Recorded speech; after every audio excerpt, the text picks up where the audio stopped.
Hi guys, today అయితే వడలు ఈజీగా ఎలా వేసుకోవాలో చూపిస్తాను. నేనైతే స్టార్టింగ్లో అయితే టీ స్ట్రైనర్ పైన వేస్ట్ చేసేదాన్ని. చాలా టైం పట్టేది.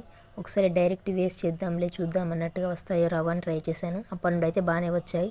ఇంకా అలాగే కంటిన్యూ అవుతున్నాను. చాలా ఫాస్ట్గా అయిపోతాయి. అసలు చేతితో చేయడమే చాలా ఈజీ అండి. వచ్చేస్తే మాత్రం ఒక గిన్నెలో నీళ్లు పెట్టుకోండి. నీళ్లు పెట్టుకొని ఫింగర్స్ అన్నీ మునిగేంత వరకు ముంచేసి ఇట్లా ఒక ముద్ద పిండి తీసుకొని మధ్యలో బొటనవేలుతో హోల్డ్ చేసుకొని డైరెక్ట్గా వేసేయండి, సరిపోతుంది అంతే. చాలా సింపుల్ అండి.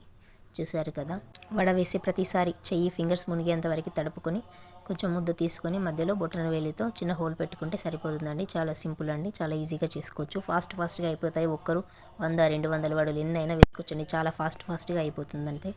చూసి మంచిగా కాల్చుకుంటే సరిపోతుంది. ఒకే వైపు ఎక్కువసేపు ఉంచితే మాడిపోతాయండి. ఒకవైపు నేను పట్టిన పిండి అయితే కొంచెం లూజ్ అయిపోయింది. మీరైతే కొంచెం పిండి గట్టిగా ఉండేలాగా చూసుకోండి, కొంచెం టైట్గా ఉండేలాగా చూసుకోండి. వీడియో నచ్చినట్లయితే లైక్ చేయండి, షేర్ చేయండి. మరిన్ని వీడియోస్ కోసం సబ్స్క్రైబ్ చేసుకోండి.